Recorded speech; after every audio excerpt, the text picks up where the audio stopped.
Hello everyone, this is Kundan Kumar. Welcome to learning sessions. अगर आप भी जेआरबी एग्जाम की प्रिपरेशन कर रहे हो तो हमारे पास एएफएम सब्जेक्ट का फुल कोर्स अवेलेबल है, जिसके अंदर हम आपको प्रोवाइड करवाते हैं क्वेश्चन वीडियोस जो कि हमारे हिंदी और इंग्लिश लैंग्वेज के मिक्स में अवेलेबल होते हैं। इसी के साथ हम आपको mock test, mega mock test भी प्रोवाइड करते हैं, जिनकी हेल्प से आप इजीली रिवीजन कर सकते हो। और ये जो हमारी लाइव क्लासेस होती हैं वो आपको रिकॉर्डेड फॉर्म में भी मिल जाती हैं। तो अगर आप सिस्टमेटिक वे में एएफएम सब्जेक्ट की प्रिपरेशन करना चाहते हो तो हमारे कोर्स में एनरोल कर लीजिए। हमारे जो कोर्सेज है वो इजीली एक्सेसिबल है। अगर आप एक एंड्रॉइड यूजर हो तो IIPF learning centre application download कर लीजिए गूगल प्ले स्टोर से। और अगर आप एक iOS यूजर हो तो माई इंस्टीट्यूट ऐप डाउनलोड कर लीजिए ऐप स्टोर से। वहां पे आपको ऑर्गेनाइजेशन कोड यूज करना है GEGKT। तो फटाफट से एप्लीकेशन को डाउनलोड कर लीजिए, हमारे कोर्सेज में एनरोल कर लीजिए।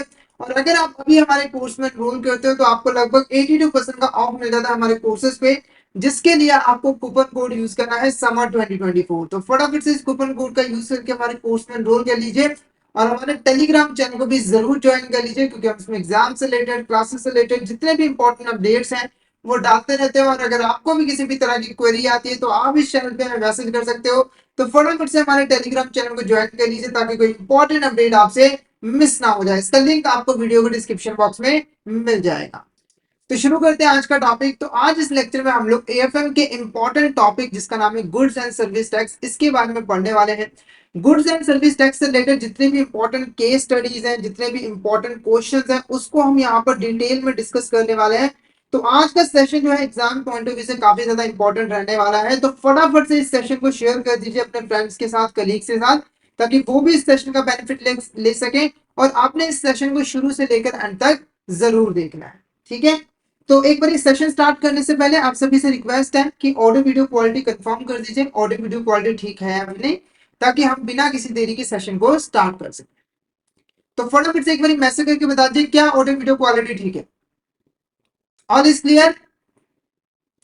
तो स्टार्ट करते हैं। तो सबसे पहले हम यहाँ पर गुड्स एंड सर्विस टैक्स का मतलब समझते हैं कि goods and service tax basically होता क्या, ठीक है। तो देखो, गुड्स एंड सर्विस टैक्स को समझने से पहले हमें इनडायरेक्ट टैक्स का मतलब समझना होगा कि इनडायरेक्ट टैक्स क्या होता है, क्योंकि गुड्स एंड सर्विस टैक्स एक तरह का इनडायरेक्ट टैक्स ही होता है। अब इनडायरेक्ट टैक्स क्या है? तो देखो, इनडायरेक्ट टैक्स ऐसा टैक्स होता है जो कि टैक्स पेयर के द्वारा गवर्नमेंट को इनडायरेक्टली जो है वो पे किया जाता है। यानी कि जिसके ऊपर टैक्स लगाया जाता है वो डायरेक्टली जो है गवर्नमेंट को टैक्स पे नहीं करता है। अब इसको एक एग्जांपल के साथ समझो। तो मान के चलो एक हमारा यहाँ पर पर्सन ए है, जो कि एक कार डीलर है। वो यहाँ पर क्या करता है, कार को सेल करता है, ठीक है। तो मान के चलो कार का जो प्राइस है वो कितना है, 5 लाख रुपए है। प्लस उसके ऊपर 1 लाख रुपए का यहाँ पर क्या लगता है, टैक्स लगता है, ठीक है। तो इसका जो प्राइस हुआ वो कितना हुआ, 6 लाख रुपए। एक यहाँ पर बी पर्सन है, वो यहाँ पर ए पर्सन के पास आया। उसने यहाँ पर पूछा कि कार का प्राइस कितना है। तो इसने बताया कि 5 लाख प्लस GST 6 लाख रुपए है। आपको 6 लाख रुपए इस कार के जो है वो पे करने पड़ेंगे। तो बी पर्सन ने यहाँ पर 6 लाख रुपए किसे पे कर दिए, ए पर्सन को पे कर दिए, जिसमें से 5 लाख तो कार का प्राइस था, पर 1 लाख रुपए हमारा यहाँ पर क्या था, ये हमारा था टैक्स, ठीक है। अब ए पर्सन ने क्या किया, बी पर्सन से टैक्स कलेक्ट करके किसे पे कर दिया, हमारी गवर्नमेंट को पे कर दिया। अल्टीमेटली टैक्स किसका होता है, गवर्नमेंट का ही तो होता है। तो यहाँ पर देखो हो क्या रहा है, जो टैक्स गवर्नमेंट ने लगाया, ठीक है, वो किसके ऊपर लगाया, बी पर्सन के ऊपर, मतलब ए पर्सन के ऊपर। किसके ऊपर, ए पर्सन के ऊपर। ए पर्सन ने क्या किया, टैक्स किससे कलेक्ट किया, बी पर्सन से, और कलेक्ट करके गवर्नमेंट को यहाँ पर पे कर दिया। यानी कि यहाँ पर जो टैक्स पेयर है वो कौन है, बी पर्सन है। पर ये डायरेक्टली गवर्नमेंट को टैक्स पे नहीं कर रहा है, बल्कि ये यहाँ पर इंटरमीडिएरी ए पर्सन को टैक्स पे कर रहा है, और ये जो है यहाँ पर गवर्नमेंट को टैक्स जो है वो पे कर रहा है। यानी कि इसका काम क्या है, सिर्फ और सिर्फ टैक्स को कलेक्ट करना कंज्यूमर से, और हमारी गवर्नमेंट को जो है वो पे कर देना। तो इस तरह का जो टैक्स होता है उसे हम इनडायरेक्ट टैक्स जो है वो कहते हैं, ठीक है। अब जीएसटी भी हमारा बेसिकली क्या है, एक तरह का इनडायरेक्ट टैक्स है, जो कि गुड्स एंड सर्विसेज पे लगता है। एक चीज यहाँ पर नोट कर लीजिए, जो हमारा जीएसटी है वो बेसिकली गुड्स और सर्विसेज दोनों पे ही लगाया जाता है। कब लगाया जाता है, जब भी गुड्स एंड सर्विसेज की सप्लाई की जाती है। अब ये जो सप्लाई वर्ड है वो क्या है, इसको अगर हम आगे डिटेल में यहाँ पर समझेंगे। फिलहाल के लिए यहाँ पर समझो कि जो जीएसटी है वो यहाँ पर गुड्स एंड सर्विसेज की जब भी सप्लाई की जाएगी तब यहाँ पर जीएसटी जो है वो लगाया जाता है, ठीक है। सप्लाई में हमारा सेल, एक्सचेंज, बार्टर सभी चीजें जो है वो आ जाती हैं। तो जिसके बारे में हम आगे यहाँ पर डिस्कस जो है वो करें, ठीक है। अब एक चीज आपको पता ही होगा कि जो जीएसटी है उसको जब लाया गया था तो जीएसटी से पहले जितने भी इनडायरेक्ट टैक्सेस थे उनको क्या कर दिया था, रिमूव कर दिया था। यानी कि 1 जुलाई 2017 को जैसे ही जीएसटी एप्लीकेबल हुआ, जो बाकी की जो इनडायरेक्ट टैक्सेस है जैसे वैट हो गया, हमारे यहाँ पर वैट हो गया, सर्विस टैक्स हो गया, ये सारे यहाँ पर क्या हो गए थे, खत्म हो गए थे और इनको खत्म करके एक सिंगल टैक्स जीएसटी जो है वो बना दिया गया था। ठीक है, अब फटाफट से जीएसटी से रिलेटेड एक इंपॉर्टेंट केस स्टडी जो है वो पढ़ते हैं और इससे रिलेटेड जो क्वेश्चन है उसको सॉल्व करने की कोशिश जो है वो करते हैं। एग्जाम में आपको इस तरह की यहाँ पर केस स्टडीज मिलेगी जिसके बिहाफ पर आपको क्वेश्चंस के आंसर जो है वो करने पड़ेंगे। ठीक है, तो केस स्टडी क्या है, the goods and service tax is a comprehensive indirect tax design to streamline the taxation system in India. तो बिल्कुल यहाँ पर सही कह रहा है, जो गुड्स एंड सर्विस टैक्स है वो बेसिकली इनडायरेक्ट टैक्स है जिसको इसलिए लेकर आया गया था ताकि टैक्स जो हमारा टैक्सेशन सिस्टम इंडिया के अंदर उसे सुधारा जा सके। It is levied on supply of goods और सर्विसेज और बोथ। ठीक है, जो जीएसटी होता है वो गुड्स और सर्विसेज दोनों की सप्लाई पे जो है वो लगाया जाता है। जीएसटी जो है उसका ड्यूल नेचर है। जीएसटी जो है उसको central government plus state government दोनों ही यहाँ पर इंप्लीमेंट करती है। तो एक इंपॉर्टेंट पॉइंट है कि जो जीएसटी है वो हमारी स्टेट गवर्नमेंट भी इंप्लीमेंट करती है, मतलब लेवी करती है, और सेंट्रल गवर्नमेंट भी लेवी करती है। ठीक है, Swanky shirt is a clothing manufacturing based in Punjab India. एक हमारा स्वांकी शर्ट्स है जो कि यहाँ पर पंजाब के अंदर बेस है, यानी कि पंजाब के अंदर वो अपना काम करती है। They sell their shirts directly to consumer and other business bulk across India. वो जो भी शर्ट्स बनाते हैं उसको डायरेक्टली कंज्यूमर को भी सेल करते हैं और अदर बिजनेस को बल्क में भी सेल करते हैं और वो अक्रॉस इंडिया बिजनेस करते हैं। यानी कि पंजाब में तो करते हैं, बाकी जो बाकी की स्टेट्स हैं, यूनियन टेरिटरीज इंडिया के अंदर, उसके अंदर भी वो अपना सामान जो है वो बेचते हैं। Swanky shirts annual turnover is 18 lakh. जो हमारी स्वैंकी शर्ट्स है इसकी जो एनुअल टर्नओवर है वो कितनी है, यहाँ पर 18 लाख रुपए है। ठीक है, अब इस केस स्टडी के बेस पर, इस इंफॉर्मेशन के बेस पर हमें कुछ इंपॉर्टेंट क्वेश्चन के यहाँ पर आंसर जो है वो देने। सबसे पहला क्वेश्चन यहाँ पर देखो, Swanky shirts provide free sample for their shirt to fashion blogger for review. Does this free distribution of shirts qualify as supply under GST? तो जैसे मैंने आपको बताया कि जीएसटी जो है वो गुड्स और सर्विसेज की सप्लाई पे लगाया जाता है। तो जो स्वैंकी शर्ट्स थी उन्होंने क्या किया, कुछ यहाँ पर शर्ट्स के जो सिंपल सैंपल है वो फ्री ऑफ कॉस्ट जो है ब्लॉगर्स को दे दिए ताकि वो उस शर्ट का रिव्यू कर सके, उनकी पब्लिसिटी जो है वो हो सके।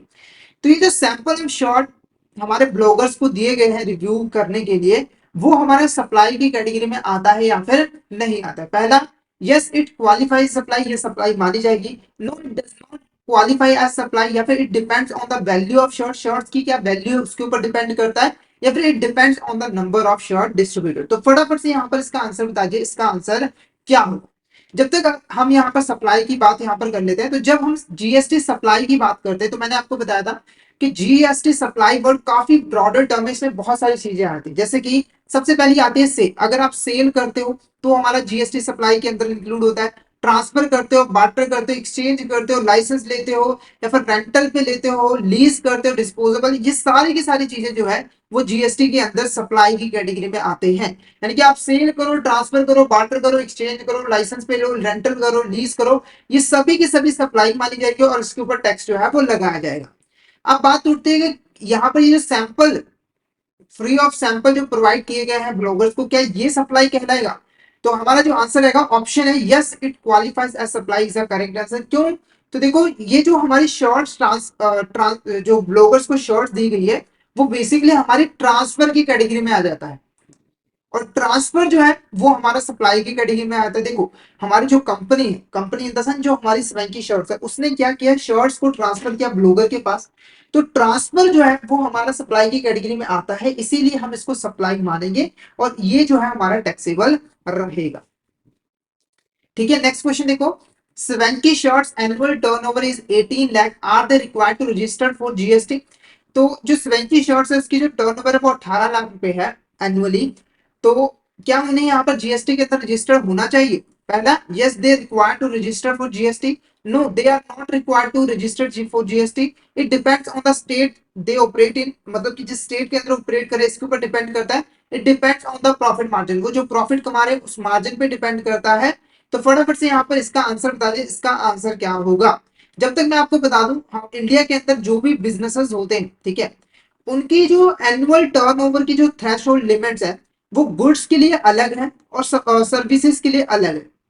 सर्विसेज के लिए अलग है, यानी कि अगर हम पहले गुड्स की बात करें तो अगर अगर किसी बिजनेस का जो एनुअल टर्नओवर है गुड्स के केस में वो 40 लाख से अबव हो जाता है, तो उस केस में उसे कंपल्सरी जो है जीएसटी के अंदर रजिस्ट्रेशन करवानी पड़ेगी। और अगर हम सर्विसेज की बात करें तो एनुअल टर्नओवर अगर 20 लाख रुपए से एक्सीड कर जाता है तब उसे यहाँ पर रजिस्ट्रेशन जो है वो करवानी कंपल्सरी होती है।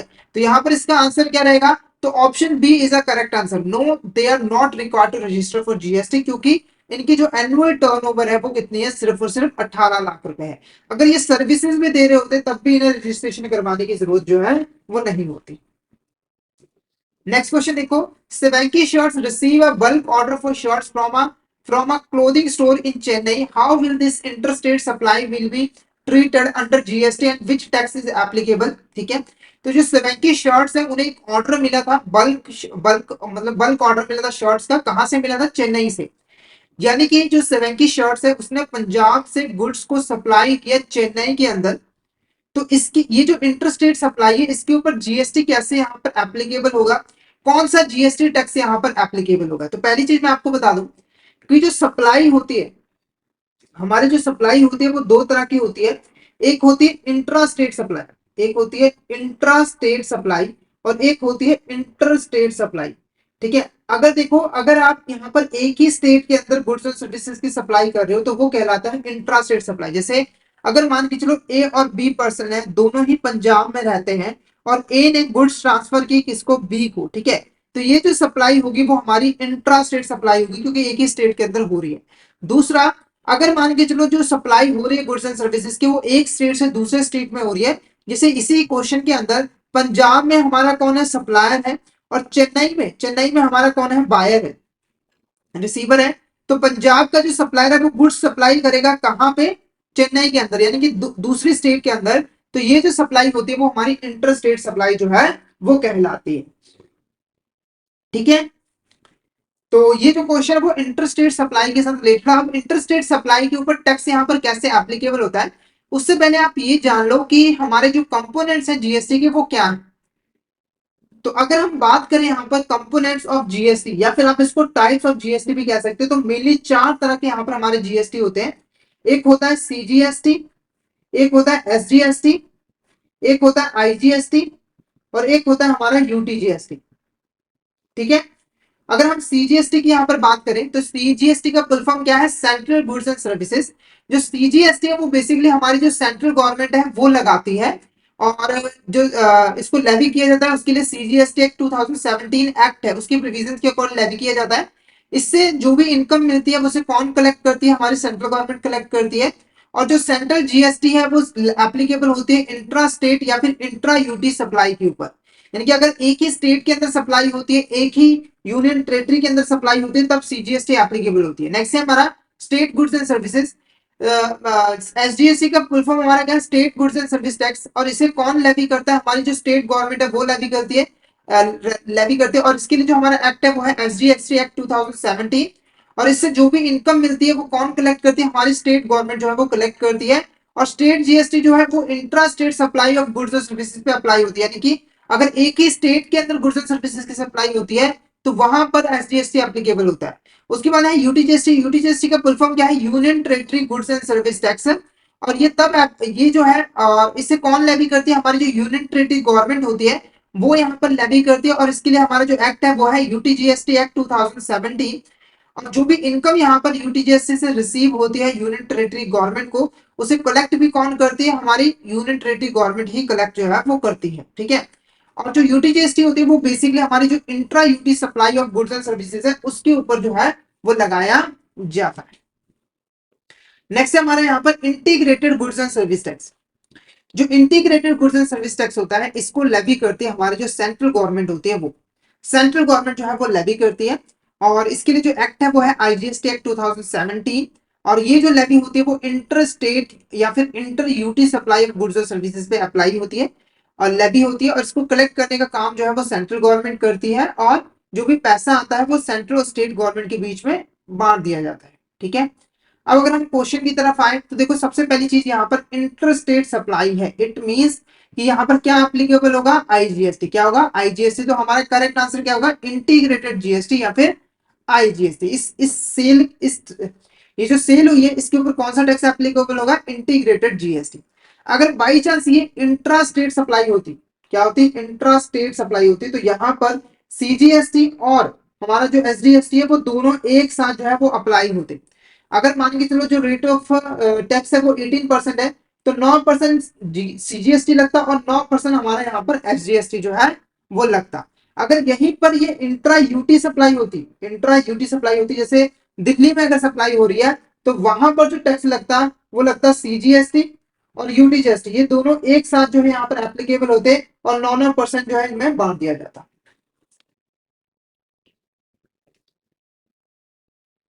नेक्स्ट क्वेश्चन देखो यहाँ पर, at the end of quarter Swanky Shirts has paid up total input tax is 20 lakhs and total output tax liability is 25 lakhs.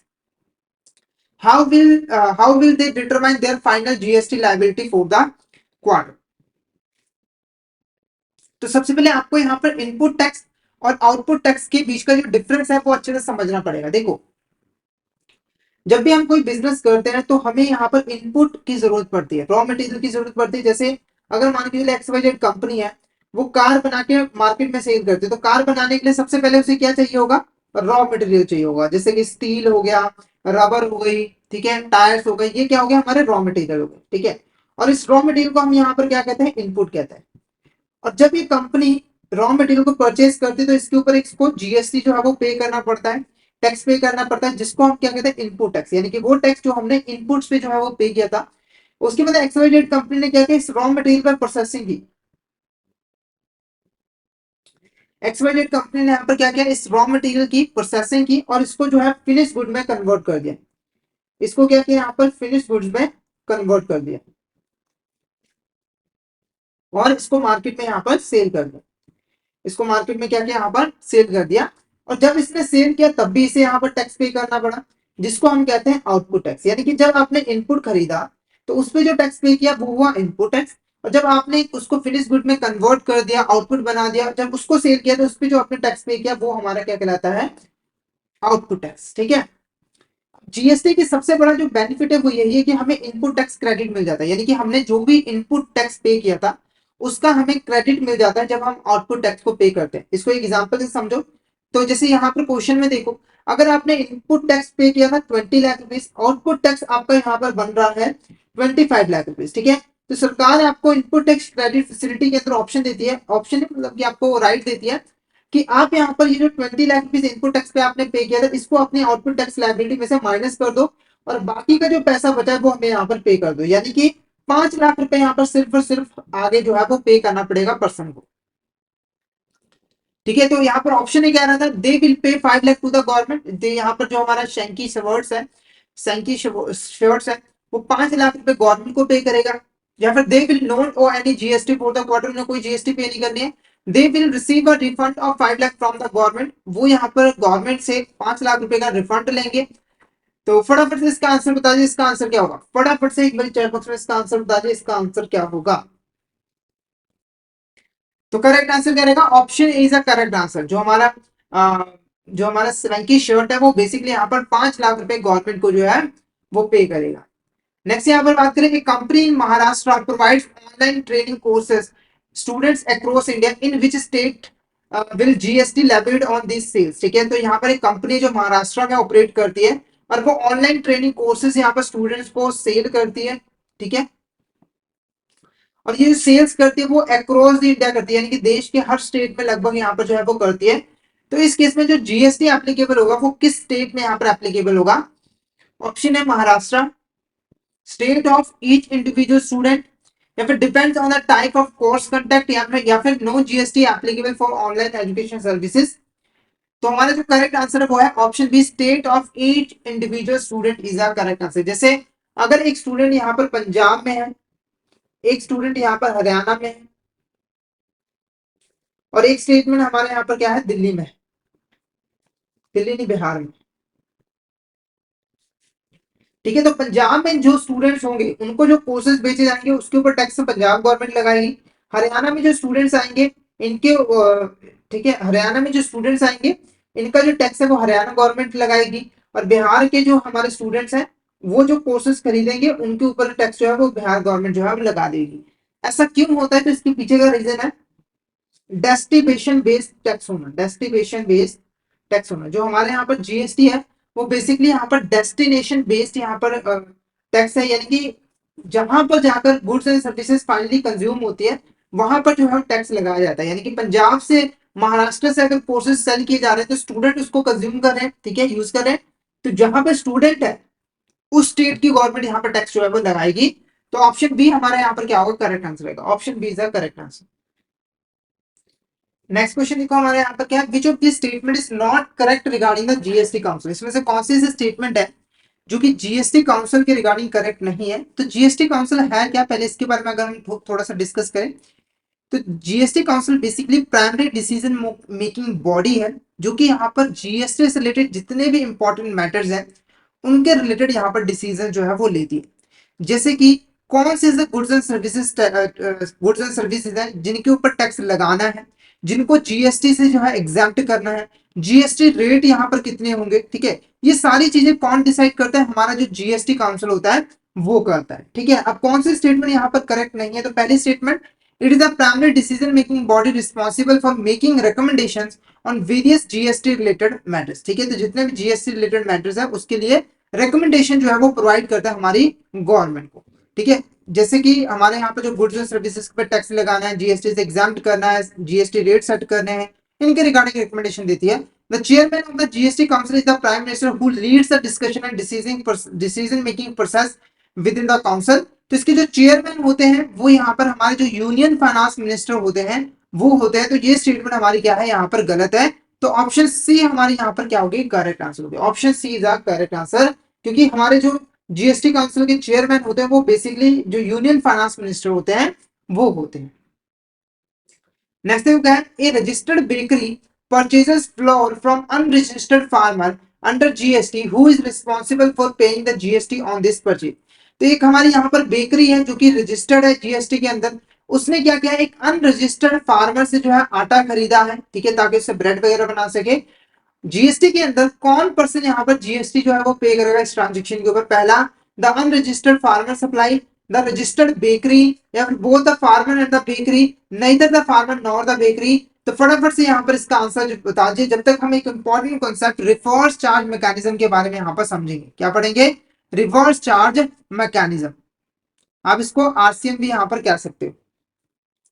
अब ये रिवर्स चार्ज मैकेनिज्म क्या होता है? देखो, अगर हम नॉर्मल मैकेनिज्म की बात करें जीएसटी के अंदर, तो हमारा जो सेलर होता है, वो यहाँ पर बायर से जीएसटी जो है वो कलेक्ट करता है और गवर्नमेंट को जो है वो पे करता है। यानी कि जीएसटी कलेक्ट करने का काम, पेमेंट करने का काम किसका होता है? हमारे सेलर का होता है। पर कई केसेस ऐसे होते हैं जैसे कि रिवर्स चार्ज मैकेनिज्म के अंदर क्या होता है, तो हमारा जो रिसिपिएंट होता है, जो यहाँ पर गुड्स एंड सर्विसेज को रिसीव करता है, यानी कि जो बायर होता है, उसे यहाँ पर जीएसटी जो है वो पे करना पड़ता है, सप्लायर को नहीं। जैसे इस क्वेश्चन के अंदर में तो यही है, इस क्वेश्चन के अंदर में तो यही चीज है कि हमारा जो फार्मर है वो अनरजिस्टर्ड है और क्योंकि वो जीएसटी के अंदर रजिस्टर्ड नहीं है तो गवर्नमेंट इसके ऊपर टैक्स लगा नहीं सकती है। इसीलिए गवर्नमेंट क्या करती है, रजिस्टर्ड बेकरी के साथ के ऊपर टैक्स लगाती है जिसने उसके साथ यहाँ पर बिजनेस जो है वो किया है, और रजिस्टर्ड बेकरी जो है वो गवर्नमेंट को टैक्स जो है वो पे करता है, ठीक है। अब इसका जो आंसर है वो अगर मैं यहाँ पर बता दूं तो हमारा करेक्ट आंसर रहेगा द रजिस्टर्ड बेकरी। जो हमारा रजिस्टर्ड बेकरी है उसे जो है इस सिचुएशन के अंदर जो है वो टैक्स पे करने की रिक्वायरमेंट जो है वो होती है, ठीक है। अब फटाफट से इससे रिलेटेड केस स्टडी को जो है वो देख लेते हैं। नेक्स्ट हम इससे रिलेटेड एक केस स्टडी देखते हैं। तो XY Enterprise is a registered manufacturing company specializing in automotive parts, regularly source raw material and component from various suppliers to meet its production requirements। तो XYZ Enterprise एक registered manufacturing company है जो कि automotive part जो है वो बनाती है, और ऑटोमेटिव पार्ट्स को बनाने के लिए उसे रेगुलर बेसिस पे रॉ मटेरियल की जरूरत जो है वो पड़ती रहती है। Recently, they engage in transaction with the unregistered supplier, small scale metal fabrication works। तो एक हमारी एबीसी मेटल वर्क्स है उसके साथ उसने यहाँ पे एक ट्रांजेक्शन किया, और एबीसी मेटल वर्क बेसिकली एक अनरजिस्टर्ड सप्लायर है जिसने जीएसटी के अंदर रजिस्ट्रेशन नहीं करवाई हुई है। और ट्रांजेक्शन के अंदर हमारे जो एबीसी मेटल वर्क है उसने जो स्टील है वो यहाँ पर एक्सवाईजेड इंटरप्राइजेस को जो है वो सप्लाई किया। XYZ Enterprise is being registered manufacturing company, produce and sold finished automotive parts to local unregistered automotive leadership। अब XYZ Enterprises है उसने क्या किया है कि जो भी उसने प्रोडक्ट बनाए थे उसको सोल्ड कर दिया एक अनरजिस्टर्ड ऑटो एक अनरजिस्टर्ड ऑटोमोबाइल डीलरशिप को। अब उसके बेस पर हमें क्वेश्चन करना है। तो पहला देखो, ABC metal work a small scale metal fabrication workshop supplies specialized alloy steel to XYZ enterprises for the production of automotive components. How this transaction taxable under GST? तो एबीसी मेटल वर्क्स ने जो भी steel XYZ enterprises को supply की थी ताकि automatic components की production की जाए, इस ट्रांजेक्शन को कैसे जीएसटी के अंदर जो है ट्रीट किया जाएगा। सबसे पहले ABC metal work charge GST to XYZ enterprises on the supply of alloy steel. जो एबीसी मेटल वर्क्स है वो जीएसटी जो है वो चार्ज करिए एक्सवाइजेड इंटरप्राइजेस से, या फिर XYZ enterprises charge GST to ABC, इसका उल्टा होगा। जो एक्स वाई जेड है वो यहाँ पर एबीसी से जो है जीएसटी चार्ज करेगी, या फिर X Y Z enterprises pays GST under the reverse charge mechanism for the supply of alloy steel by ABC metal work. यानी एक्स वाई जेड इंटरप्राइजेस क्या करेगी, रिवर्स चार्ज मैकेनिज्म के अंदर जीएसटी जो है वो गवर्नमेंट को पे करेगी, या फिर the transaction is exempt from GST as it involve supply between unregistered supplier. तो फटाफट से इसका आंसर बता दीजिए, इसका आंसर क्या होगा। फटाफट से एक बार चैट बॉक्स में इसका आंसर बता दीजिए, इसका आंसर क्या होगा। तो करेक्ट आंसर ऑप्शन सी रहेगा, क्योंकि देखो यहाँ पर जो एक्सवाईजेड इंटरप्राइजेस था वो रिसिपिएंट था, पर क्योंकि सप्लायर जो था वो बेसिकली अनरजिस्टर्ड था, तो जो रिसिपिएंट एक्सवाईजेड इंटरप्राइजेस उसे ही यहाँ पर गवर्नमेंट को जीएसटी जो है वो पे करनी पड़ेगी। नेक्स्ट क्वेश्चन देखो, XYZ enterprises being the registered manufacturing company produced and sold finished automotive parts to a local automobile dealership. How this transaction is taxable under the GST? तो सबसे पहले देखो, XYZ enterprises charges GST to local automobile dealership on the sale of finished automotive parts. एक जो XYZ enterprises है वो यहाँ पर जो लोकल ऑटोमोबाइल डीलरशिप है उससे जीएसटी चार्ज करेगी और उससे जीएसटी कलेक्ट करके गवर्नमेंट को पे करेगी, या फिर the local automobile dealership charges GST to XYZ enterprises on the purchase of finished automotive parts. यानी कि जो लोकल ऑटोमोबाइल डीलरशिप है वो बेसिकली एक्सवाइजेड इंटरप्राइज से जीएसटी चार्ज करेगी, या फिर the transaction is exempt from GST as it involves a sale by unregistered supplier.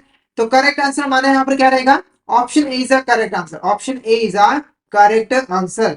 जो एक्सवाइजेड इंटरप्राइजेस है वो जीएसटी चार्ज करेगा लोकल ऑटोमोबाइल डीलरशिप से, ताकि उससे पैसा कलेक्ट करके वो आईसीसी, ठीक है, उससे यहाँ पर पैसा जो है वो कलेक्ट करके प्रोवाइड जो है वो कर दे। ठीक है, तो करेक्ट आंसर हमारे यहाँ पर क्या रहेगा, ऑप्शन ए। हमारा जो ऑप्शन ए है वो हमारे यहाँ पर क्या होगा, करेक्ट आंसर रहेगा।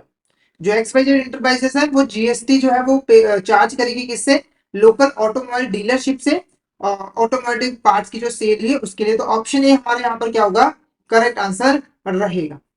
नेक्स्ट क्वेश्चन देखो यहाँ पर, ABC Electronic issues an invoice XYZ retailer for the supply of smartphone on July 28, 2024.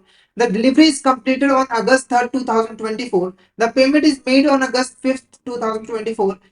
When does the liability to pay GST arise in scenario between ABC Electronics and XYZ retailer? ठीक है, तो ABC electronic ने एक invoice issue किया था, cell की होगी तो इनवॉइस इशू किया था XYZ रिटेलर को। कब इनवॉइस इशू किया था, जुलाई 28 जुलाई 2014 को, और जो डिलीवरी की गई है फोन की वो 3 अगस्त 2024 को की गई है, और जो पेमेंट आई है वो 5 अगस्त 2024 को की है। तो हमसे पूछा गया कि जीएसटी को पे करने की जो लाइबिलिटी वो अराइज कब होती है। देखो इसका सिंपल सा फंडा है, इन तीनों में से जो भी चीज पहले हो जाए, जो भी चीज पहले हो जाए तो उस दिन लाइबिलिटी जो है वो अराइज हो जाती है। जैसे कि हमारा जो करेक्ट आंसर रहेगा वो ऑप्शन ए रहेगा, जुलाई 28, 2004 इज अ करेक्ट आंसर। यानी कि जैसे जुलाई 28 आएगा तो यहाँ पर जीएसटी जो है वो पे करने की रिक्वायरमेंट जो होगी, क्योंकि ये तीनों इवेंट्स में से ये अर्ली है। यानी कि इनवॉइस इशू करने की डेट, डिलीवरी करने की डेट और जिस दिन पेमेंट आई है उसमें से जो भी डेट पहले आती है तब आपकी जीएसटी पे करने की जो लाइबिलिटी है वो अराइज हो जाती है। नेक्स्ट क्वेश्चन हमारा देखो क्या है, XYZ bank a leading national bank with branches across multiple states was accommodated to centralized registration under the previous tax regime. Bank operates interstate transaction between its branches located in different states. Under the pre-GST regime, this transaction were not subject to taxation. ठीक है, तो एक XYZ bank है और leading national bank है जो कि पूरे इंडिया के अंदर जो है वो ऑपरेट कर रही है। पहले से क्या करवाना होता था, सेंट्रलाइज रजिस्ट्रेशन करवाना होता था प्रीवियस टैक्स रिजीम के अंदर, पर अब क्योंकि ये हर स्टेट में ऑपरेट कर रहा है तो इसे हर स्टेट में अलग से यहाँ पर रजिस्ट्रेशन जो है वो करवाने की रिक्वायरमेंट जो है वो रहेगी। ठीक है, अब इसके बेस पे कुछ यहाँ पर क्वेश्चन देख लेते हैं। तो बेसिकली ये जो केस स्टडी है वो जो बेसिकली ये केस स्टडी है वो बेसिकली ये देखने के लिए बनाएगी कि बैंकों के ऊपर जीएसटी का यहाँ पर क्या इम्पैक्ट पड़ा है, बैंकों को नुकसान हुआ है या फिर फायदा हुआ है, इसे हम यहाँ पर कैलकुलेट जो है वो कर सकते हैं। क्लियर है आपको? सबसे पहले देखो पहला क्वेश्चन क्या है, how is the implementation of GST affected XYZ banks registration process. यानी कि जैसे ही जीएसटी यहाँ पर इंप्लीमेंट हुई है तो वहां पर एक्सवाइजेड बैंक का जो रजिस्ट्रेशन प्रोसेस है उसके ऊपर क्या इंपैक्ट पड़ा है। XYZ bank now enjoy centralised registration reducing administrative burden. तो जो एक्सवाइजेड बैंक है वो एक सेंट्रलाइज रजिस्ट्रेशन करवा सकती है, ठीक है, ताकि उसका जो खर्चा है वो कम से कम आए एडमिनिस्ट्रेटर का। XYZ Bank does need to register separately for each state, increasing the compliance with complexities. तो XYZ Bank जो है उसे हर स्टेट जहां पर वो ऑपरेट कर रही है उसमें रजिस्ट्रेशन जो है वो करवानी जरूरी होती है, ठीक है, जिससे हमारी जो कंप्लायंस की रिक्वायरमेंट है, कॉम्प्लेक्सिटीज है, वो थोड़ी सी इंक्रीज हो जाती है। GST has exempted XYZ Bank from registration requirement। तो जो जीएसटी है उसने यहाँ पर XYZ बैंक को जो है एग्जाम्प्ट कर दिया, या फिर XYZ bank no longer requires registration under GST. तो हमारा जो करेक्ट आंसर रहेगा option B is the correct answer. जो एक्सवाइजेड बैंक है उसे यहाँ पर हर स्टेट के अंदर सेपरेटली जो है वो रजिस्टर होने की रिक्वायरमेंट जो है वो रहेगी। नेक्स्ट क्वेश्चन क्या है हमारा, how does GST differ from previous tax regime regarding the actionable claim. तो एक्शनेबल क्लेम के रिगार्डिंग हमारा जो प्रीवियस टैक्स रिजीम है वो कैसे यहाँ पर डिफर कर रहा है जीएसटी से। एक्शनेबल क्लेम बेसिकली एक एक तरह का लीगल राइट होता है आपके पास कि आप किसी से भी मतलब कुछ समथिंग जो है वो रिकवर कर सकते हो। जैसे अगर बैंक ने लोन दिया है तो बैंक के पास एक राइट होता है कि वो लोन का पैसा जो है टाइम आने पर बॉरोवर से रिकवर कर लेगा। तो ये एक तरह का क्या है यहाँ पर एक्शनेबल क्लेम है, और जो बैंक है वो इस राइट को कोर्ट में जाके जो है यूज कर सकता है। पहला ऑप्शन देखो क्या है, actionable claims are considered as service under the both regime. तो बोथ रिजीम के अंदर जीएसटी और जो प्रीवियस टैक्स रिजीम है दोनों के अंदर एक्शनेबल क्लेम को सर्विस माना जाता है। या फिर actionable claims are not considered as service under the previous regime but are included in GST. Actionable claims को जो है पहले सर्विस नहीं माना जाता था, पर अब जीएसटी के अंदर इसको सर्विस माना जाता है। तो ये वाली जो ये जो पॉइंट है वो हमारा बिल्कुल करेक्ट है। ठीक है, पहले इसको एक्शनेबल क्लेम के ऊपर टैक्स नहीं लगाया जाता था, पर जीएसटी के अंदर इसको सप्लाई की डेफिनेशन में इंक्लूड किया गया है और इसके ऊपर भी टैक्स जो है वो लगाया जाता है। ठीक है, तो हमारा जो ऑप्शन बी है वो क्या है, हमारा करेक्ट आंसर है। नेक्स्ट क्वेश्चन देखो क्या है, what change does GST bring to interstate transaction between branches of bank. ठीक है, तो देखो जो हमारी बैंक्स हैं उनकी बहुत सारी ब्रांचेस होती हैं जो कि अलग अलग स्टेट्स में जो है ऑपरेट कर रही होती हैं, और इनके बीच में ये जो ट्रांजेक्शन होती है इंटर ब्रांच ट्रांजेक्शन होती है, यानी कि एक ब्रांच दूसरी ब्रांच के साथ जो ट्रांजेक्शन कर रही है जीएसटी के अंदर उसको कैसे ट्रीट किया जाता है। तो जीएसटी आने से पहले इनको इनके ऊपर टैक्स नहीं लगाया जाता था, पर जैसे जीएसटी आ गया तो इसे भी सप्लाई की डेफिनेशन में इंक्लूड कर लिया गया और जीएसटी जो है वो इसके ऊपर भी लगता है। ऑप्शन ए क्या है, interstate transaction become tax exempt. Tax exempt हो गया तो ये गलत है। GST imposes tax liabilities on interstate transaction involving the bank branches. ठीक है, तो जितनी भी इंटरस्टेट ट्रांजेक्शन यहाँ पर हो रही है अब ब्रांचेस के बीच में उनके ऊपर जो है टैक्स लायबिलिटी जो है वो एप्लीकेबल होती है। GST reduces compliance requirements for interstate transaction. जो इंटरस्टेट ट्रांजेक्शन है उसके रिगार्डिंग जो कंप्लायंस रिक्वायरमेंट है उसको रिड्यूस किया गया है। या फिर GST exempt bank from reporting interstate transaction. तो option B is a correct answer. Option B हमारा यहाँ पर क्या होगा, करेक्ट आंसर रहेगा। तो हमने यहाँ पर जीएसटी से रिलेटेड जितने भी इंपॉर्टेंट क्वेश्चंस थे, केस स्टडीज थे, उसको हमने यहाँ पर डिस्कस किया है। तो आई होप आपको यहाँ तक क्लियर हो गया होगा। अगर आपको किसी भी तरह का डाउट आता है तो आप चैट बॉक्स में मैसेज करके पूछ सकते हो, और अगर आपको क्लियर हो गया है तो एक बार चैट बॉक्स में मैसेज करके जरूर बता दीजिएगा। नेक्स्ट हमारा जो टॉपिक है वो है इनकम टैक्स। क्या है हमारा यहाँ पर इनकम टैक्स। तो पहले अगर हम इनकम टैक्स की बात करें तो इनकम टैक्स एक तरह का हमारा डायरेक्ट टैक्स होता है। क्या होता है, डायरेक्ट टैक्स। डायरेक्ट टैक्स ऐसा टैक्स होता है जो कि टैक्स पे डायरेक्टली गवर्नमेंट को पे करता है। जैसे एग्जांपल के एक पर्सन है, ठीक है, उसने यहाँ पर इनकम कमाई, मान के चलो 10 लाख रुपए एक साल के अंदर कमाया, ठीक है, गवर्नमेंट ने क्या किया, इसके ऊपर टैक्स लगा दिया कि इसके ऊपर हमें टैक्स पे करो। तो ए पर्सन ने यहाँ पर क्या किया, देखो टैक्स किसके ऊपर लगा, ए पर्सन के ऊपर लगा, और इसने जो टैक्स है वो गवर्नमेंट को यहाँ पर पे कर दिया। तो यहाँ पर आप देखो क्या है, टैक्स पे डायरेक्टली गवर्नमेंट को जो है वो टैक्स पे कर रहा है, तो ये हमारा डायरेक्ट टैक्स कहलाता है। और यही टैक्स हमारा इनकम टैक्स भी कहलाएगा, क्योंकि यहाँ पर जो टैक्स लग रहा है वो पर्सन की इनकम पे लगाया जा रहा है, और पर्सन की इनकम पे जो टैक्स लगाया जाता है वही हमारा इनकम टैक्स जो है वो कहलाता है। ठीक है, तो फर्स्ट क्वेश्चन हमारा देखो क्या, which of this statement defines income tax. Income tax को कौन सी स्टेटमेंट यहाँ पर डिफाइन करिए। पहला, income tax is a tax imposed on individual और businesses in respect of income profit earned by them. ठीक है, तो इनकम टैक्स एक ऐसा टैक्स होता है जिसको इंडिविजुअल और बिजनेसेस पे इम्पोज किया जाता है, जो भी वो इनकम या फिर प्रॉफिट कमाते हैं। ठीक है, तो ये स्टेटमेंट क्या है, बिल्कुल करेक्ट है। अगर इंडिविजुअल है तो इनकम आ गया, बिजनेस है तो प्रॉफिट आ गया, उनके ऊपर टैक्स लगाया जाता है, बिल्कुल करेक्ट है। The provision governing the income tax are covered in the income tax act 1960। तो जो प्रोविजंस है इनकम टैक्स की वो कवर किसमें हो रही है, हमारी इनकम टैक्स एक्ट 1961 में हो रही है। Tax payer should pay taxes based on their ability to pay. जो हमारे यहाँ पर टैक्स पेयर है वो यहाँ पर अपनी एबिलिटी के हिसाब से जो है टैक्स पे करते हैं, तो ये भी बिल्कुल करेक्ट है। जैसे अगर मान के चलो कोई पर्सन 10 लाख कमा रहा है तो उसे 10 लाख के हिसाब से ही टैक्स पे करना है। अगर कोई पर्सन 20 लाख कमा रहा है तो उसे 20 लाख के हिसाब से ही वहां पे जो है टैक्स पे करना है। यानी कि इनकम टैक्स जो है एक तरह का प्रोग्रेसिव टैक्स है, जैसे जैसे टैक्स बढ़ता रहता है जो टैक्स की अमाउंट है वो भी यहाँ पर इंक्रीज होती रहती है। ठीक है, उसके बाद income tax is levied by state government and collected by central government of India. तो ये स्टेटमेंट हमारी गलत है। क्यों गलत है, क्योंकि जो इनकम टैक्स है उसको लेवी भी सेंट्रल गवर्नमेंट करती है और कलेक्ट भी यहाँ पर सेंट्रल गवर्नमेंट करती है। तो हमारा जो करेक्ट आंसर रहेगा option D is a correct answer. Option D हमारा क्या होगा, करेक्ट आंसर रहेगा। ठीक है, नेक्स्ट क्वेश्चन हमारा देखो यहाँ पर। नेक्स्ट क्वेश्चन, सारा is a freelance graphic designer who started her business in 2022-23. She keeps meticulous record of her income and expenses throughout the year. Now in June 2023, 2024, it's time to her file income tax return. While filing her income tax return for assessment year 2024-25, which of the following term is not directly relevant to Sarah's tax calculation?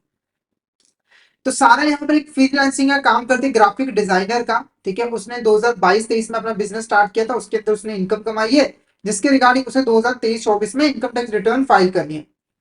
तो इसमें से ऐसी कौन सी term है जो कि यहाँ पर सारा की जो टैक्स कैलकुलेशन है उसके साथ रिलेटेड होती है। पहला देखो क्या है, असेसी। ठीक है, असेसमेंट ईयर, प्रीवियस ईयर या फिर इनकम ईयर। तो करेक्ट आंसर हमारा ऑप्शन डी रहेगा, income year is a correct answer. ठीक है, बाकी ये तीन इंपॉर्टेंट टर्म है। सबसे पहले बात करते हैं एसएससी की।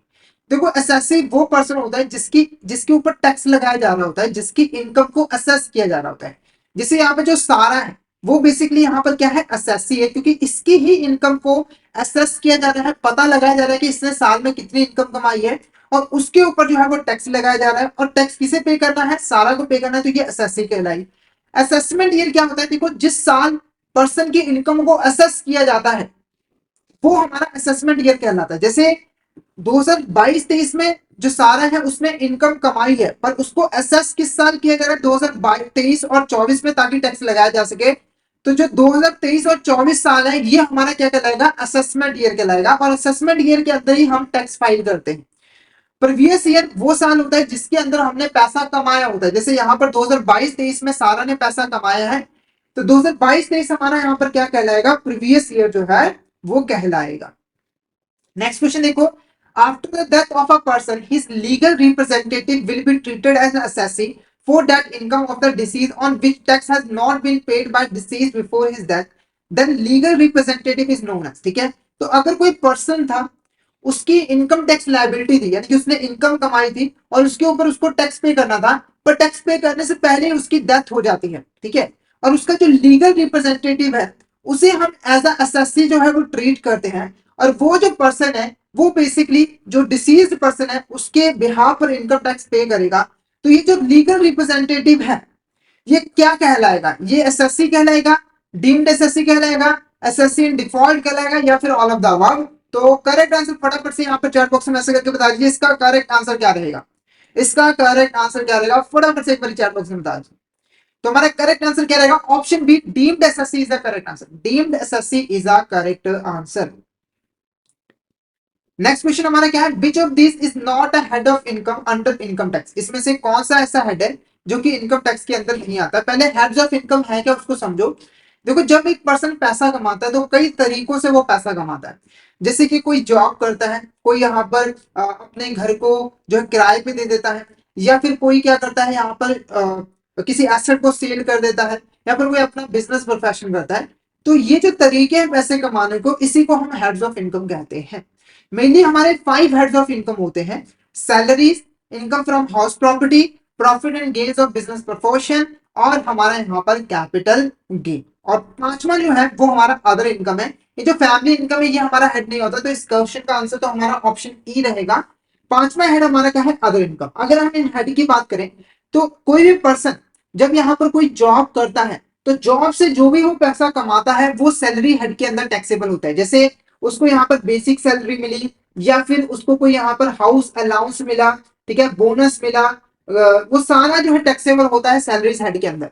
इनकम फ्रॉम हाउस प्रॉपर्टी के अंदर अगर किसी के पास कोई घर था और उसने अपने घर को गिरवी रख दिया और उससे उसे रेंटल इनकम रिसीव हो रही है, रेंट मिल रहा है, तो ये हमारा क्या किस हेड के अंदर टैक्सेबल होगा?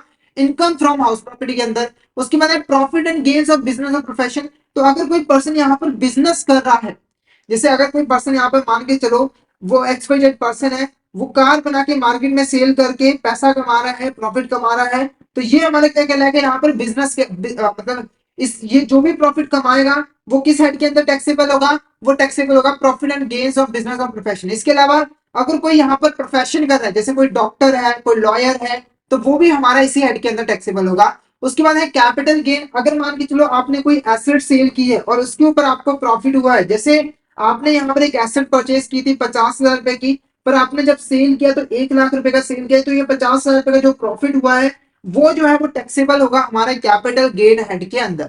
लास्ट जो हेड है वो है हमारा अदर इनकम।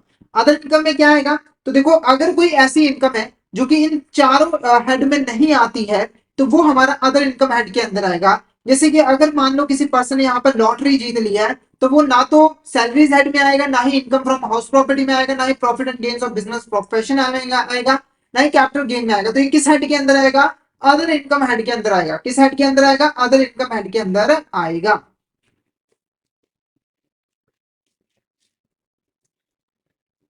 नेक्स्ट हमारे यहाँ पे क्वेश्चन देखो। Maya works full time as a marketing manager, earning a yearly salary 8 lakh. She owns a small apartment. She rents out 3 lakh only, annually. And Maya utilizes her weekends and evenings for freelance graphic design project, bringing 2 lakh per year. During the year, Maya sold some old shares at the profit of 1 lakh rupees. She also won 25,000 in photography contest. Which of the following is incorrect? ठीक है, तो यहाँ पर heads of income के regarding कौन सी यहाँ पर combination correct है? सबसे पहले देखो, इनकम फ्रॉम सैलरीज की हम बात करें तो Maya earning from full time job fall under this category. यहाँ पर जो माया मार्केटिंग मैनेजर का काम कर रही है फुल टाइम जॉब, जिससे वो 8 लाख रुपए कमा रही है साल में, ये हमारा टैक्सेबल होगा इनकम फ्रॉम सैलरीज के अंदर। क्या ये करेक्ट है? बिल्कुल यहाँ पर करेक्ट है। उसके बाद नेक्स्ट क्या है? Income from house the rental income she receive from her apartment comes under this head. तो यहाँ पर जो स्मॉल अमाउंट पर रेंट पे दिया हुआ है और 3 लाख रुपए जो एनुअली इसको मिलता है, ये आएगा हमारा income from house property head के अंदर। तो ये भी बिल्कुल करेक्ट है। उसके बाद है हमारा इनकम फ्रॉम कैपिटल गेन। क्या है हमारा यहाँ पर? Income from capital gain. तो जो माया है वो जब अपने ठीक है ठीक है, इनकम फ्रॉम कैपिटल गेन की अगर बात करें तो प्रॉफिट जो यहाँ पर मेड किया है माया ने अपने शेयर्स को सेल करके, वो इस हेड के अंदर आएगा। यानी कि यहाँ पर देखो माया ने माया ने और शेयर जो है वो सेल किए हैं 1 लाख के प्रॉफिट के ऊपर, तो वो कैपिटल गेन हेड के अंदर आएगा। तो बिल्कुल यहाँ पर करेक्ट है। उसके बाद इनकम फ्रॉम अदर सोर्सेज की बात करें तो जो कॉन्टेस्ट प्राइस है, ये जो 25,000 फोटोग्राफी में जीती है और ये जो फ्रीलांस ग्राफिक डिजाइन का वर्क करती है, ये हमारा अदर इनकम हेड के अंदर आएगा। तो ये स्टेटमेंट गलत है। क्यों गलत है? क्योंकि देखो ये जो फ्रीलांसिंग का वर्क कर रही है वो बेसिकली एक तरह का बिजनेस हो गया इसका, तो वो हमारा बिजनेस और प्रोफेशन हेड के अंदर चार्जेबल होगा। और जो कॉन्टेस्ट प्राइस है वो अदर सोर्सेस में चार्जेबल होगा। तो हमारा ये वाला गलत है, क्योंकि ये कह रहा है कि जो ग्राफिक डिजाइन प्रोजेक्ट है और जो कॉन्सेप्ट प्राइस है उन दोनों से ही यहाँ पर पैसा जो है वो अदर सोर्सेस में टैक्सेबल होगा। तो ऑप्शन डी हमारा यहाँ पर क्या होगा? करेक्ट आंसर है। Option D is the correct answer. Next question हमारे देखो, what is the maximum amount of deduction allowed under section 80C? अगर हम सेक्शन 80C की बात करें तो मैक्सिमम डिडक्शन यहाँ पर कितना मिल सकता है? मैक्सिमम डिडक्शन यहाँ पर कितना मिल सकता है? 1 लाख, 1,50,000 रुपए, 2 लाख या 2,50,000 रुपए, तो करेक्ट आंसर फटाफट से मुझे चैट बॉक्स में यहाँ पर बता दीजिए।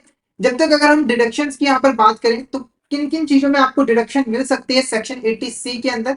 सबसे पहले अगर आपने प्रोविडेंट फंड में कोई भी डिपॉजिट करवाया है तब आपको डिडक्शन मिल सकती है। अगर आपने लाइफ इंश्योरेंस करवाई है उसके लिए आपने प्रीमियम पिए तब आपको डिडक्शन मिलेगी। आपने कोई नेशनल सेविंग सर्टिफिकेट में इन्वेस्टमेंट किया तब आपको डिडक्शन मिल जाएगी। आपने नेशनल हाउसिंग बैंक में कोई डिपॉजिट करवाया है तब आपको डिडक्शन मिल जाएगी। डिपॉजिट सुकन्या समृद्धि अकाउंट में आपने डिपॉजिट करवाया है, टर्म डिपॉजिट है बैंक के पास, या फिर आपने यहाँ पर पेंशन फंड में कोई यहाँ पर डिडक्शन कॉन्ट्रीब्यूशन किया है, या फिर आपने कोई इंटरेस्ट जो है वो लिया था स्टडीज के लिए, उसके रिस्पेक्ट में आपको मिल सकता है। अगर आपने कोई मान लो इंटरेस्ट पेमेंट किए तो उसका डिडक्शन मिल सकता है, वो पर सेक्शन 80E के अंदर मिलेगा। और उसके बाद अगर आपने इलेक्ट्रिक व्हीकल परचेज किया है तो उसके रिगार्डिंग भी आपको डिडक्शन मिल सकती है, वो सेक्शन 80EE बी के अगेंस्ट मिलेगा। और अगर आपने कोई यहाँ पर डोनेशन की है तो उसका भी आपको डिडक्शन मिल जाएगा सेक्शन 80G के अंदर। ठीक है, तो क्वेश्चन पूछा था सेक्शन 80C के अंदर आपको मैक्सिमम डिडक्शन कितनी मिल सकती है, तो करेक्ट आंसर ऑप्शन बी रहेगा। यानी कि आप इन सब में से यहाँ पर जितने भी 80 सेक्शन सी आपको लिखा हुआ है तो आप इसमें टोटल जो इन्वेस्टमेंट आपको डिडक्शन मिलेगी, जैसे आपने इसमें पैसा लगाया, इसमें पैसा लगाया, इसमें पैसा लगाया, टोटल आपको 1,50,000 रुपए का डिडक्शन मिलेगा। अगर आपने मान के चलो इन सभी को मिलाकर 5 लाख की इन्वेस्टमेंट की तो ऐसा नहीं है कि आपको 5 लाख की डिडक्शन मिलेगी, ऐसा बिल्कुल नहीं है। टोटल आपको 1.5 लाख रुपए की ही डिडक्शन यहाँ पर मिल सकती है। नेक्स्ट क्वेश्चन देखो, which of the following investment is eligible for deduction under section 80C। इसमें से कौन सी इन्वेस्टमेंट जो है वो डिडक्शन के लिए एलिजिबल है सेक्शन 80C के अंदर। पहले देखो क्या, investment in provident fund, payment of life insurance premium, investment in national payment system, या फिर इन्वेस्टमेंट इन म्यूचुअल फंड। तो जो करेक्ट आंसर रहेगा वो रहेगा ऑप्शन डी। ठीक है, क्योंकि इनके बारे में ऑलरेडी हमने डिस्कस किया, तो ये जो तीन है इसमें अगर आप इन्वेस्टमेंट करते हो तो आपको डिडक्शन मिल जाती है सेक्शन 80C के अंदर। तो option D is the correct answer.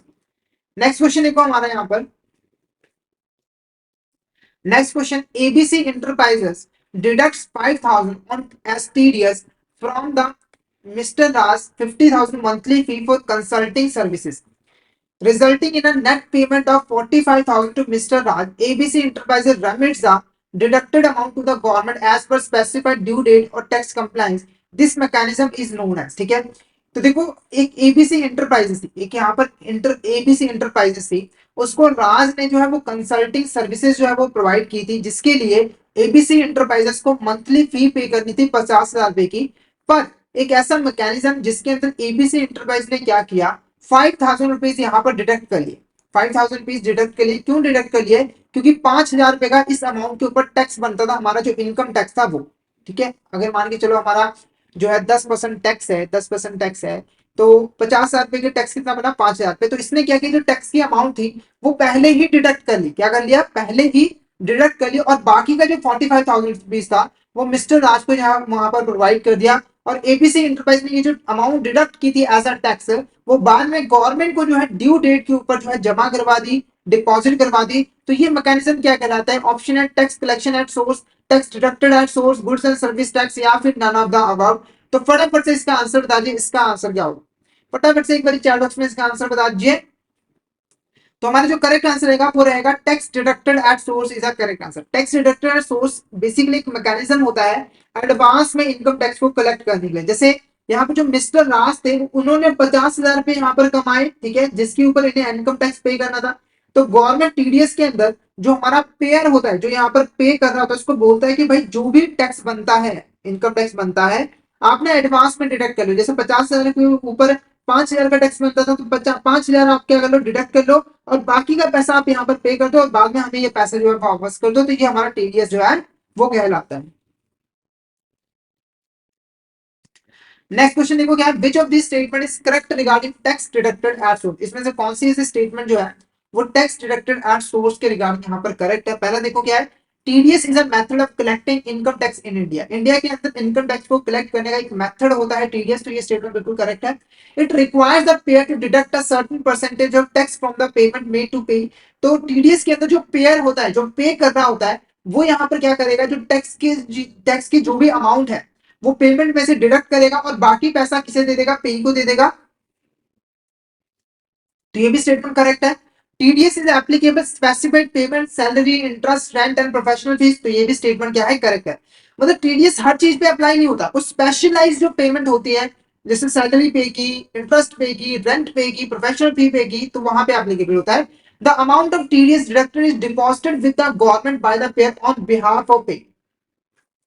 तो जो टीडीएस की जो अमाउंट होती है, जो टीडीएस की अमाउंट डिडक्ट की जाती है, उसे जो है गवर्नमेंट के पास जो है डिपॉजिट करवा दिया जाता है पे के बिहाफ पर।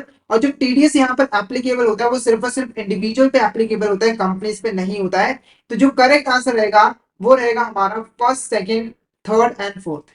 Option D is correct answer, क्योंकि ये जो पांचवी स्टेटमेंट है वो गलत है, क्योंकि जो टीडीएस होता है वो सिर्फ इंडिविजुअल पे नहीं बल्कि कंपनीज पे भी यहाँ पर एप्लीकेबल होता है। बाकी ये जो चार स्टेटमेंट और टीडीएस के रिगार्डिंग बिल्कुल यहाँ पर करेक्ट है।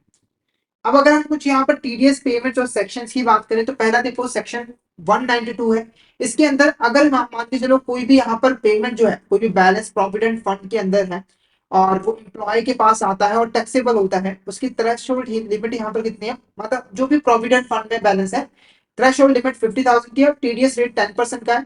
इंटरेस्ट जो सिक्योरिटीज के ऊपर मिला है उसके साथ सेक्शन 193, इसके ऊपर जो थ्रेशोल्ड लिमिट है वो 2500, टीडीएस रेट कितना 10% है। डिविडेंड आपको मिला है, थ्रेशोल्ड लिमिट 5,000 की, टीडीएस रेट 10% है। लॉटरी से आपको जो विनिंग हुई है, पजल से आपको जो यहाँ पर विनिंग हुई है, ठीक है, कार्ड गेम से विनिंग हुई है, उसकी जो थ्रेशोल्ड लिमिट है वो 10,000 है और टीडीएस रेट 30% है। उसके बाद अगर हम यहाँ पर डिपॉजिट की बात करें, आपने नेशनल सेविंग अकाउंट में यहाँ पे डिपॉजिट करवाया था, उसकी पेमेंट मिली है, तो 2500 थ्रेशोल्ड लिमिट है, 10% यहाँ पर टीडीएस रेट है। कमीशन और ब्रोकरेज इसकी बात करें तो 5% टीडीएस रेट है। और अगर यहाँ पर कोई भी सम पेड है या फिर पेबल है टेक्निकल सर्विसेज के लिए, तो वहां पर जो टीडीएस रेट है वो कितना है हमारे यहाँ पर 2% का है, ठीक है, वो क्या हमारे यहाँ पर 2% का है। तो यहाँ पर हमारा जो आज का टॉपिक है वो ओवर होता है। तो हमने यहाँ पर जीएसटी और इनकम टैक्स से रिलेटेड कुछ इंपॉर्टेंट केस स्टडीज और क्वेश्चंस के बारे में डिस्कस किया है। तो आई होप आपको यहाँ तक क्लियर हो गया होगा। अगर आपको किसी भी तरह का डाउट आता है तो आप चैट बॉक्स में मैसेज करके पूछ सकते हो, और अगर आपको क्लियर हो गया तो फटाफट से एक बार चैट बॉक्स में मैसेज करके जरूर बता दीजिएगा। और अगर आप सिस्टमैटिक वे में एफएम सब्जेक्ट की प्रिपरेशन करना चाहते हो तो फटाफट से हमारे कोर्स में जरूर एनरोल कर लीजिए, जिसके अंदर हम आपको प्रोवाइड करवाते हैं क्वेश्चन वीडियोस जो कि हमारे हिंदी और इंग्लिश लैंग्वेज के मिक्स में अवेलेबल होते हैं। इसी के साथ हम आपको mock test, mega mock test भी प्रोवाइड करते हैं, जिनकी हेल्प से आप इजीली रिवीजन कर सकते हो। और ये जो हमारी लाइव क्लासेस होती हैं वो आपको रिकॉर्डेड फॉर्म में भी मिल जाती है। तो अगर आप सिस्टमैटिक वे में एएफएम सब्जेक्ट की प्रिपरेशन करना चाहते हो तो फटाफट से हमारे कोर्स में एनरोल कर लीजिए। हमारे जो कोर्सेज हैं वो इजीली एक्सेसिबल है। अगर आप एक एंड्रॉइड यूजर हो तो आईआईबीएम लर्निंग सेंटर एप्लीकेशन डाउनलोड कर लीजिए गूगल प्ले स्टोर से। और अगर आप एक iOS यूजर हो तो माई इंस्टीट्यूट ऐप डाउनलोड कर लीजिए ऐप स्टोर से, और वहां पे आपको ऑर्गेनाइजेशन कोड यूज करना है GEGKT। तो फटाफट से इन एप्लीकेशन को डाउनलोड कर लीजिए, हमारे कोर्सेज में एनरोल कर लीजिए। और अगर आप अभी हमारे कोर्स में एनरोल करते हो तो आपको लगभग 82% का ऑफ मिल जाता है हमारे कोर्सेज पे, जिसके लिए आपको कूपन कोड यूज करना है समर 2024। तो फटाफट से इस कूपन कोड का यूज करके हमारे कोर्स में एनरोल कर लीजिए। और हमारे टेलीग्राम चैनल को भी जरूर ज्वाइन कर लीजिए, क्योंकि हम इसमें एग्जाम से रिलेटेड, क्लासेस से रिलेटेड जितने भी इंपॉर्टेंट अपडेट्स हैं वो डालते रहते हैं। और अगर आपको भी किसी भी तरह की क्वेरी आती है तो आप इस चैनल में मैसेज कर सकते हो। तो फटाफट से हमारे टेलीग्राम चैनल को ज्वाइन कर लीजिए ताकि कोई इंपॉर्टेंट अपडेट आपसे मिस ना हो जाए। इसका लिंक आपको वीडियो के डिस्क्रिप्शन बॉक्स में मिल जाएगा। तो आज के लिए इतना ही। अगर सेशन अच्छा लगा तो सेशन को लाइक कर देना, हमारे चैनल को सब्सक्राइब कर देना और शेयर जरूर कर देना अपने फ्रेंड्स के साथ, कलीग्स के साथ, ताकि वो भी इस सेशन का बेनिफिट जो है वो ले सके, ठीक है। अ, बाकी देखो हमारी जो कंसेप्चुअल क्लासेस हैं एएफएम की, उसका लिंक आपको वीडियो के डिस्क्रिप्शन बॉक्स में मिल जाएगा, जहां पर हमने कुछ इंपॉर्टेंट टॉपिक्स के बारे में जो है डिस्कस किए हैं जो एग्जाम पॉइंट ऑफ व्यू से काफी ज्यादा इंपॉर्टेंट है। साथ ही साथ हमारे यहाँ पर क्रैश कोर्स भी एएफएम का यूट्यूब पे अवेलेबल है, जहां पर हमने एएफएम से रिलेटेड जितने भी इंपॉर्टेंट क्वेश्चन है उसको भी हमने यहाँ पर डिस्कस किया है। तो उसका भी लिंक आपको वीडियो के डिस्क्रिप्शन बॉक्स में मिल जाएगा। तो आप उन वीडियोस को एक बार गो थ्रू जरूर करिएगा अगर आप एएफएम की प्रिपरेशन अच्छे तरीके से करना चाहते हो। तो आज के लिए इतने। अगर सेशन अच्छा लगा तो सेशन को लाइक कर दीजिएगा और शेयर कर जरूर कर दीजिएगा अपने फ्रेंड्स और कलीग्स के साथ। Thank you so much everyone, मिलते हैं नेक्स्ट क्लास में।